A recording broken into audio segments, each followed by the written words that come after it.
Hello aspirant, welcome back to my YouTube channel BPSC की तैयारी। तो आज से मैं आप लोगों के लिए एनसीईआरटी सीरीज स्टार्ट करने वाली हूँ, जिसपे मैं क्लास 6 से लेके क्लास 12 तक के सभी सब्जेक्ट्स के बारे में डिस्कस करूँगी, सारे चैप्टर को, और उससे रिलेटेड इम्पोर्टेंट क्वेश्चन भी सॉल्व करूँगी। तो चलिए क्लास 6 का साइंस स्टार्ट करते हैं। तो सबसे पहले चैप्टर 1 भोजन के घटक। चलिए हम पढ़ते हैं इसमें क्या क्या हम आज जानते हैं। भोजन के जो घटक चैप्टर है उसमें 4 पॉइंट है। विभिन्न प्रकार के खाद्य पदार्थों में क्या होता है। सेकंड, विभिन्न पोषक हमारे शरीर के लिए क्या क्या करते हैं। थर्ड, संतुलित आहार। एंड फोर्थ, अभावजन्य रोग। ये चारों टॉपिक हमें मेन इसमें पढ़ने हैं। तो सबसे पहले हम जानते हैं कि खाद्य पदार्थ क्या होते हैं। ऐसे पदार्थ जिन्हें हम खा सकते हैं या जिन पदार्थों को हम भोजन के रूप में ग्रहण कर सकते हैं, खाद्य पदार्थ कहलाते हैं। कोई भी चीज़, जैसे आप फल, सब्जी, अनाज, कोई भी चीज़ें जो खा सकते हैं वो हमारे खाद्य पदार्थ कहलाते हैं। प्रत्येक व्यंजन एक या एक से अधिक कच्ची सामग्री से बना होता है। जैसे जो भी हम खाना बनाते हैं वो एक या दो चीज़ों से या उससे भी ज़्यादा चीज़ों से मिलकर बना होता है। यह सामग्री हमें पादपों या जंतुओं से मिलती है। पादपों मतलब पेड़ पौधे, और या फिर जंतुओं से मिलते हैं। पोषक तत्व। पोषक तत्व क्या होते हैं। खाद्य पदार्थों में कुछ आवश्यक घटक होते हैं। यह घटक पोषक तत्व कहलाते हैं। घटक मतलब कंपोनेंट, जिसे आप इंग्लिश में कंपोनेंट जानते हैं, तो उसे हम पोषक तत्व कहते हैं। चलिए देखते हैं कि पोषक तत्व क्या होते हैं। हमारे भोजन में मुख्य पोषक तत्व हैं। ये जो 6 से 7 पोषक तत्व है, ये हमारे भोजन में पाए जाते हैं। कार्बोहाइड्रेट, प्रोटीन, वसा, विटामिन, खनिज लवण, रुक्षांश और जल, ये सारे पोषक तत्व हमारे भोजन में पाए जाते हैं।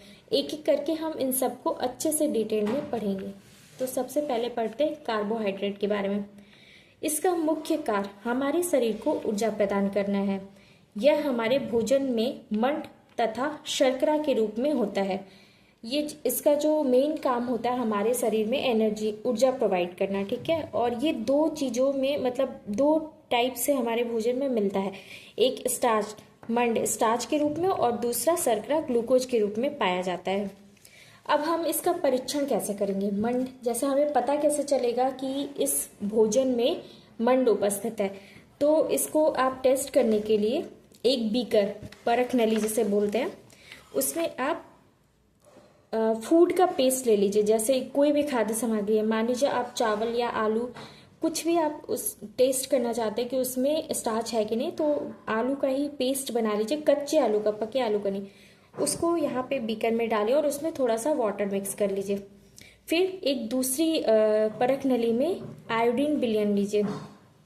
आयोडीन विलयन, उस आयोडीन विलयन के सिर्फ 2 से 3 ड्रॉप को आप इसमें गिरा के देखिए। जो ये फूड पेस्ट हमने लिया था जिसमें वाटर मिक्स किया था, 2 से 3 बूंद गिराने पे अगर इसका रंग नीला या काला हो जाता है तो इसका मतलब ये है कि इसमें स्टार्च उपस्थित है, मतलब इसमें मंड है।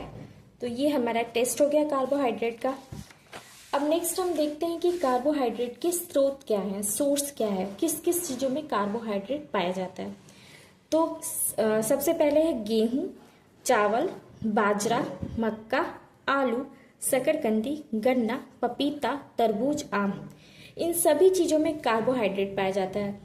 गेहूं, चावल, बाजरा और मक्का में आप जो मंड होता है, स्टार्च, इस रूप में कार्बोहाइड्रेट आपको मिलता है। और आलू, शकरकंदी, गन्ना, पपीता, तरबूज, जितने मीठे फल होते हैं उसमें आपको ग्लूकोज, शर्करा के रूप में कार्बोहाइड्रेट पाया जाता है। सामान्य चीनी भी एक प्रकार का कार्बोहाइड्रेट होता है। अब नेक्स्ट पोषक तत्व है प्रोटीन। तो चलिए अब हम प्रोटीन के बारे में जानते हैं। प्रोटीन की आवश्यकता शरीर में वृद्धि तथा स्वस्थ रहने के लिए होती है। जब भी हमारे शरीर का विकास होता है, वृद्धि होती है, तो उसमें सबसे ज़्यादा हमें किस चीज़ की आवश्यकता होती है, प्रोटीन की। अगर हमारे शरीर में प्रोटीन की कमी होती है तो हमारा विकास वहीं पे रुक जाता है। प्रोटीन युक्त भोजन को शरीर वर्धक भोजन भी कहते हैं, जो कि हमारे शरीर को बनाने में, मांसपेशियों को बनाने में हेल्प करता है। दुग्ध उत्पाद और दालें प्रोटीन के सबसे अच्छे स्रोत माने जाते हैं। सबसे ज़्यादा प्रोटीन दाल में पाया जाता है। खिलाड़ियों को अपनी मांसपेशियों बनाने में अधिक मात्रा में प्रोटीन की आवश्यकता होती है। जब भी वो मतलब मसल्स वगैरह बनाने होते हैं, जब भी जिम भी अगर आप जाते हैं तो सबसे ज़्यादा आपके जो डाइटिशियन होते हैं प्रोटीन लेने के लिए कहते हैं। तो प्रोटीन हमारे शरीर की मांसपेशियों को बनाने में भी हेल्प करता है। अब इसका परीक्षण करते हैं। प्रोटीन का परीक्षण हम कैसे करेंगे? तो सबसे पहले एक बीकर में हम खाद्य पदार्थ का चूर्ण के रूप में उसको लेंगे, उसको पानी में उसी तरह से मिक्स करेंगे। फिर उसमें 2 से 3 बूंद कॉपर सल्फेट का विलयन डालिए। कॉपर सल्फेट विलयन को डालेंगे, फिर उसमें 10 बूंद कास्टिक सोडा का मिलाएंगे। अगर ये एक एक करके मिलाएंगे, एक साथ नहीं, ये पहले ये कॉपर सल्फेट मिलाएंगे, फिर कास्टिक सोडा। इसके बाद अगर इसका कलर बैंगनी रंग का आता है तो इससे पता चलता है कि हमारा जो खाद्य पदार्थ है उसमें प्रोटीन है। तो इस तरीके से आप प्रोटीन का टेस्ट कर सकते हैं। अब चलिए इसके सोर्सेस के बारे में जानते हैं। प्रोटीन के मुख्य सोर्स 2 तरीके से प्रोटीन मिलता है, एक पेड़ पौधे से और एक जंतु से। जो पेड़ पौधे से पाए जाते हैं जैसे कि चना, मटर, मूंग, तुअर दाल, राजमा, सोयाबीन इत्यादि। और जंतु से जो पाए जाते हैं अंडे, मांस, मछली, पनीर, दूध एक्सेट्रा। इन सारी चीज़ों में हम प्रोटीन प्रचुर मात्रा में हमें मिलता है। अब नेक्स्ट हम पढ़ेंगे वसा। वसा को इंग्लिश में फैट भी कहा जाता है। वसा भी हमारे शरीर को ऊर्जा प्रदान करते हैं। इसे ऊर्जा देने वाला भोजन भी कहते हैं। हमारे शरीर में और कौन सा न्यूट्रिशन है जो ऊर्जा प्रदान करता है? कार्बोहाइड्रेट। ये भी हमारे शरीर में ऊर्जा प्रदान करता है, ये हमने पढ़ा था पहले। और वसा भी हमारे शरीर में ऊर्जा प्रदान करता है। इसका परीक्षण कैसे करेंगे? आप कोई भी खाने पीने वाला सामान ले लीजिए, उसको एक कागज में लपेट लीजिए। अगर उसमें तेल के निशान आते हैं तो इससे पता चलता है कि उसमें वसा है। अगर कागज में तेल के निशान आते हैं और कागज को प्रकाश के सामने लेने पे धुंधला प्रकाश दिखाई देता है तो इससे पता चलता है कि उसमें वसा है। मतलब वसा किस चीज़ों में होता है? ज़्यादा ऑयली चीज, तले भुने चीज़ों में वसा पाया जाता है, जैसे समोसा, नमकीन, ये सारी चीज़ों में वसा पाया जाता है। वसा के स्रोत, पादप स्रोत। पेड़ पौधों से हमें वसा कैसे मिलता है? सूरजमुखी का तेल, सरसों का तेल, नारियल का तेल, सोयाबीन का तेल, बादाम, मूंगफली, गिरी, तेल, घी, दूध, इन सारी चीज़ों में हमें वसा मिलता है। जंतु का स्रोत मांस, मछली, घी, दूध, क्रीम, मक्खन, अंडे इत्यादि। ये सारी चीज़ों में हमें फैट मिलता है, वसा मिलता है। हमारे शरीर में वसा ऊर्जा का एक संग्रहित स्रोत है। मतलब जो हमारे शरीर में फैट होता है वो ऊर्जा का एक संग्रहित स्रोत होता है जो कि हमारे शरीर में स्टोर होता है। फॉर एग्जाम्पल यहाँ पे एक पोलर बियर के बारे में बताया गया है। इनके त्वचा के नीचे बहुत अधिक वसा एकत्रित होती है। यह वसा ऊर्जा के स्रोत के रूप में काम करता है। यह महीनों लंबी सर्दियों में बिना खाए जीवित रहते हैं। ये इनके जो शरीर, पोलर बियर जो ध्रुवी भालू होते हैं वाइट कलर के, उनके जो शरीर में त्वचा के नीचे मतलब वसा जो फैट होता है वो एकत्रित हो जाता है। मतलब उनके शरीर के नीचे पाया जाता है। वो बहुत ठंडी में बहुत लंबे समय तक बिना खाए पिए भी रह सकते हैं। उनकी जो शरीर को ज़रूरत होती है वो फैट से वो चीज़ ले लेता है, वसा से वो एनर्जी ले लेता है, जिस एनर्जी के कारण वो बहुत दिन तक बिना खाए पिए भी जिंदा रहते हैं। तो ये एक ऊर्जा का स्रोत है। मतलब विटामिन। नेक्स्ट हम विटामिन के बारे में जानेंगे। विटामिन रोगों से हमारे शरीर की रक्षा करता है। यह हमारी आँख, अस्थियों, दांत और मसूड़ों को स्वस्थ रखने में सहायता करता है। विटामिन कई प्रकार के होते हैं जिन्हें अलग अलग नामों से भी जाना जाता है। Vitamin A, B, C, D, E and के।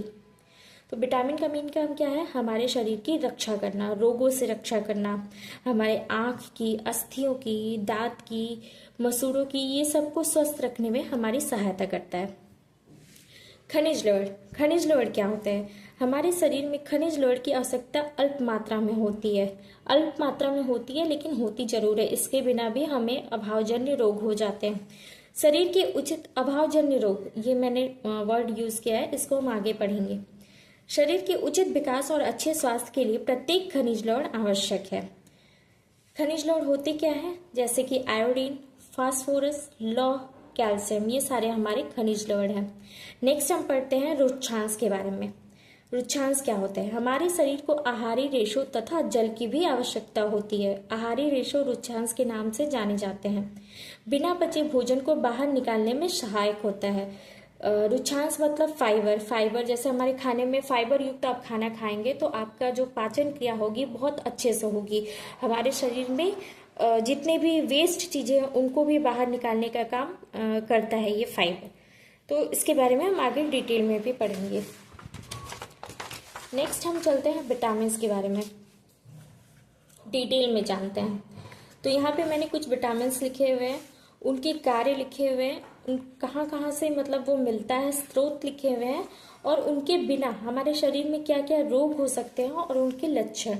ये सारा एनसीईआरटी का डेटा है, एनसीईआरटी से मैंने उठाया है। तो चलिए एक एक विटामिन को हम लोग बहुत ही डिटेल में पढ़ते हैं। Vitamin A. विटामिन ए का कार्य क्या है? आँखों और त्वचा को स्वस्थ रखता है। अगर हमारे शरीर में विटामिन ए प्रचुर मात्रा में है तो हमारे आँख और त्वचा में कोई भी प्रॉब्लम नहीं होगी।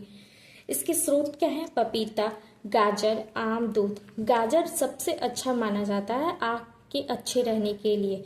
आँखों की किसी को कोई बीमारी हो तो उसे डॉक्टर उसे सजेस्ट करता है गाजर ज़्यादा खाने के लिए। इस अभावजन्य रोग या विकार। अभावजन्य रोग मतलब क्या होता है कि इस विटामिन के अभाव में मतलब कमी में जो रोग होते हैं वो क्या होते हैं? दृष्टि की क्षति। दृष्टि की क्षति मतलब आंखें खराब होना। और लक्षण: दुर्बल दृष्टि, अंधेरे रात में कम दिखाई देना, रतौंधी, कभी कभी पूर्ण रूप से दिखाई देना बंद हो जाना। नेक्स्ट है विटामिन बी1। हृदय को स्वस्थ रखता है और शरीर को विभिन्न कार्य करने में सहायता करता है। विटामिन बी की वजह से आपकी जो हृदय है वो स्वस्थ रहती है और उस बहुत सारे कार्यों को करने अच्छे से करने में ये हेल्प करता है। संपूर्ण अनाज, फलियां, मेवे, बीज, दूध से बने पदार्थों में विटामिन बी1 पाया जाता है। और इसकी कमी से कौन सा रोग होता है? बेरी। और इसके लक्षण कैसे पता चलते हैं? सूजन, हाथों और पैरों में जलन या झंझनाहट, सांस लेने में परेशानी। अगर किसी के हाथ पैरों में झंझनाहट या जलन हो रही है या सूजन हो रहा है तो हो सकता है कि उसमें विटामिन बी1 की कमी हो। Next vitamin C. शरीर को रोगों से बचाता है। इसके जो स्रोत है आंवला, अमरूद, हरी मिर्च, संतरा, नींबू, टमाटर। और इसकी कमी से जो रोग होता है वो होता है स्कर्वी। मसूड़ों में खून निकलना, घाव भरने में अधिक समय लगना, ये सारे इसके लक्षण होते हैं। नेक्स्ट है विटामिन डी। अस्थि और दांतों के लिए सहायक होता है। सूर्य का प्रकाश, दूध, मक्खन, मछली, अंडा, ये सारी चीजों में पाया जाता है और इसकी कमी से रिकेट्स होता है। और इसके लक्षण होते हैं अस्थियों का मुलायम होकर मुड़ जाना। कभी कभी देखते हैं आप लोग कि बच्चों के पैरों में जन्म लेने के बाद वो पैर की हड्डियां गोल ऐसे मुड़ जाती हैं, हाथ मुड़ जाते हैं, तो वो विटामिन डी की कमी से होता है। इसीलिए छोटे बच्चों को विटामिन डी का जो सिरप होता है वो सब भी पिलाया जाता है। विटामिन के। रक्त का थक्का जमाने में सहायक। ये किस किस चीज़ों में पाया जाता है? पालक, केला, ब्रोकली। रक्त का थक्का ना जमने के कारण रक्तस्राव अधिक हो जाता है। विटामिन के ब्लड क्लॉटिंग में हेल्प करता है। जैसे किसी को कभी कट गया, घाव हो गया तो उसका जो खून होता है वो जम जाता है, थोड़ी देर बाद जम के रुक जाता है। और अगर वो लगातार बहे जा रहा थोड़ी देर बाद में भी वो नहीं रुक रहा है तो इसका मतलब कि उसमें विटामिन के की कमी होने के कारण ये चीज़ें होती हैं, अधिक रक्तस्राव होने लगता है। तो विटामिन के का भी हमारे शरीर में होना बहुत ज़रूरी है। और स्पेशली जब किसी का ऑपरेशन होता है तो सबसे पहले उसका विटामिन के को चेक किया जाता है कि ब्लड क्लॉटिंग उसकी सही है या नहीं, क्योंकि ऑपरेशन में कट वगैरह होते हैं तो उसके बाद ब्लड का रुकना बहुत ज़्यादा ज़रूरी होता है। तो विटामिन के का टेस्ट होता है। इसके लक्षण क्या है? नाक से खून आना, मसूड़ों में खून आना, भारी मानसिक धर्म। नेक्स्ट हम पढ़ते हैं कैल्शियम। ये हमारे खनिज है। कैल्शियम, आयोडीन और आयरन, ये तीनों हमारे खनिज हैं। कैल्शियम का काम क्या होता है? अस्थियों और दांतों को स्वस्थ रखता है। और इसके जो सोर्सेस हैं वो दूध, सोया दूध, चीज, दही, पनीर, ये सारी चीज़ों में हमें कैल्शियम मिलता है। और इसका जो रोग होता है इसके बिना अस्थि और दंत क्षय, मतलब हड्डियां टूटने लगती हैं, कमजोर हो जाती हैं, दांत गिरने लगते हैं, ये सारे मतलब बहुत ज़्यादा कमी होने पे ये सब होता है। दुर्बल अस्थियां और दांत बहुत ज़्यादा कमजोर हो जाती हैं ये चीज़ें। नेक्स्ट है आयोडीन। शारीरिक और मानसिक क्रियाओं में सहायक है ये। आयोडीन युक्त नमक, सिंघाड़ा, समुद्री शैवाल, ये सारी चीज़ों में आयोडीन पाया जाता है। और इसका जो बेकार है, मतलब इसके बिना जो रोग होता है घेंघा, क्वार्टर, घेंघा कैसा रोग है, गले में आपका मतलब आगे की तरफ स्वेलिंग हो जाना, और ये ज़्यादातर पहाड़ी क्षेत्रों में पाया जाता है क्योंकि वहाँ की जो मिट्टी होती है वहाँ पे आयोडीन की कमी होती है। गर्दन के अग्रभाग में सूजन। नेक्स्ट हमारा है आयरन, लौह तत्व। इसका जो फंक्शन है, कार्य है, रक्त का महत्वपूर्ण घटक है। आयरन हमारे जो ब्लड में सबसे ज़्यादा क्या पाया जाता है, आयरन पाया जाता है। इसका जो स्रोत है, कहाँ से मिलता है हमें, हरे पत्तेदार साग से। चुकंदर में सबसे ज़्यादा आयरन पाया जाता है, अनार में। और इसकी कमी से हमें कौन सा रोग होता है, खून की कमी होती है, एनीमिया होता है। आयरन की कमी से हमें एनीमिया होता है और रक्त अल्पता, मतलब रक्त खून की कमी होती है। इसके जो लक्षण है, दुर्बलता व सांस लेने में कठिनाई होती है, बहुत ज़्यादा कमज़ोर हो जाते हैं और कभी कभी सांस फूलने की भी समस्या आती है। तो ये हमारे विटामिन थे और कुछ खनिज लवण थे। अब नेक्स्ट हम देखते हैं क्या टॉपिक है। जल भी हमारे शरीर के लिए उतना ही आवश्यक है जितना दूसरे पोषक तत्व हैं। जल भोजन में उपस्थित पोषक तत्व को अवशोषित करने में सहायता करता है, मतलब कि जो भी चीज़ें हम खाते हैं उसमें से अगर कार्बोहाइड्रेट, प्रोटीन, ये सारी चीज़ें हमारे शरीर में अवशोषित होती है, वो कैसे होती है, ऑब्जर्व कैसे होती हैं, जल की हेल्प से, पानी की हेल्प से होती है। अपशिष्ट पदार्थों को मूत्र या पसीने की सहायता से बाहर निकालता है। जो भी वेस्ट चीज़ें होती हैं हमारे शरीर में, वो उसको बाहर निकालने का काम करता है जल। जल की पूर्ति अन्य द्रव द्वारा भी होता है, जैसे चाय, दूध आदि, मतलब कई सारी चीज़ों में भी जल की पूर्ति हमारी हो जाती है, बट डेली हमें 2 से 3 लीटर जल पीना ही चाहिए। इन केस कभी ऐसा हुआ कि हम कुछ कम मात्रा में भी जल ले रहे हैं, तो चाय, दूध, छाछ, ये सारी चीज़ों के थ्रू भी हमारे शरीर में, या कुछ खाद्य पदार्थ होते हैं उनके थ्रू भी हमारे शरीर में जल की थोड़ी कमी पूरी हो जाती है। अब नेक्स्ट टॉपिक है संतुलित आहार, बैलेंस्ड डाइट। हमारे शरीर की उचित वृद्धि और अच्छे स्वास्थ्य को बनाए रखने के लिए हमारे आहार में सभी पोषक तत्व उचित मात्रा में होना आवश्यक है। उचित प्रकार के भोजन के साथ साथ भोजन को उचित तरीके से पकाना भी चाहिए, जिससे भोजन के पोषक तत्व नष्ट ना हो। संतुलित आहार क्या होता है, जब हम एक थाली में एक खाना लेते हैं तो उसमें हमें थोड़ा कार्बोहाइड्रेट होना चाहिए, थोड़ा प्रोटीन होना चाहिए, थोड़ा वसा होना चाहिए, थोड़ा हमारा विटामिन भी होना चाहिए, खनिज लवण भी, मतलब ऐसी चीज़ें हो जिसमें सारे भी न्यूट्रिशंस हमने अभी पढ़े हैं वो सारी चीज़ें होनी चाहिए, तभी वो जाके बैलेंस डाइट कहलाते हैं। उसमें रुचांश और जल भी होना चाहिए। अब इनको पकाने का तरीका, कितनी चीज़ें ऐसे होती हैं कि हम उसको पका के ही उसके विटामिन को खो देते हैं, मतलब बहुत ज़्यादा पकाने का अगर तरीका आपको नहीं आएगा अच्छे से तो उसमें से भी हम विटामिन को लॉस मतलब खो देते हैं। तो ये तरीका हमें अच्छे से आना चाहिए। कुछ सब्जी और फल को काट कर धोना भी नहीं चाहिए। आप काटने से पहले उसको धो लीजिए, बट काट के उसको मत धोइए। काट के धोने से भी उसमें से विटामिन नष्ट हो जाते हैं। छिलका उतारकर फल या सब्जियां धोने से विटामिन नष्ट हो जाते हैं। विटामिन सी पकाने से अत्यधिक गर्मी में नष्ट हो जाता है। विटामिन सी जिस खाने में पाया जाता है, अगर उसको आप पका रहे हैं गैस में तो उसका जो गुण है वो नष्ट हो जाता है, इसलिए विटामिन सी युक्त सब्जियों को नहीं पकाना चाहिए। वसा के अत्यधिक सेवन से मोटापा हो जाता है। वसा हालांकि कार्बोहाइड्रेट से ज़्यादा आपको एनर्जी वसा में मिलता है, ज़्यादा ऊर्जा प्रदान करता है, लेकिन बहुत ज़्यादा वसा भी हमारे शरीर के लिए खतरनाक होता है। इससे हमें क्या होता है, मोटापा हो जाता है। नेक्स्ट हमारा टॉपिक है अभावजन्य रोग। अभावजन्य रोग, डिफिशियंसी डिसीज। अभावजन्य रोग क्या होता है? किसी व्यक्ति के भोजन में किसी भी पोषक तत्व की कमी लंबी अवधि तक रहती है तो वह व्यक्ति उसके अभाव से ग्रस्त हो जाता है। जैसे कि फॉर एग्जाम्पल, अगर हमारे शरीर में कैल्शियम की कमी रहती है और वो बहुत ज़्यादा लंबे समय तक रहती है तो हमें जो रिकेट्स नामक बीमारी हो सकती है। एक या एक से अधिक पोषक तत्व की कमी हमारे शरीर में रोग तथा विकृतियां उत्पन्न करती है। वे रोग जो लंबी अवधि तक पोषकों के अभाव के कारण होते हैं उसे ही अभावजन्य रोग कहते हैं। जो एक से मतलब कि बहुत ज़्यादा लंबी अवधि तक वो पोषक हमारे शरीर में नहीं पाया जाता है तो उसी को अभावजन्य रोग कहते हैं। उसी के कारण कोई रोग होता है। तो प्रोटीन की कमी से, जैसे कि हमारे शरीर में प्रोटीन की कमी से क्या होता है, वृद्धि का अवरुद्ध हो जाना, चेहरे पे सूजन हो जाना, बालों का रंग उड़ना, त्वचा की बीमारियां, ये सारी चीज़ें हमारे शरीर में होने लगती है अगर हमारे शरीर में प्रोटीन की कमी हो जाती है। नेक्स्ट हमारा टॉपिक है FSSAI, food safety and standard authority of India.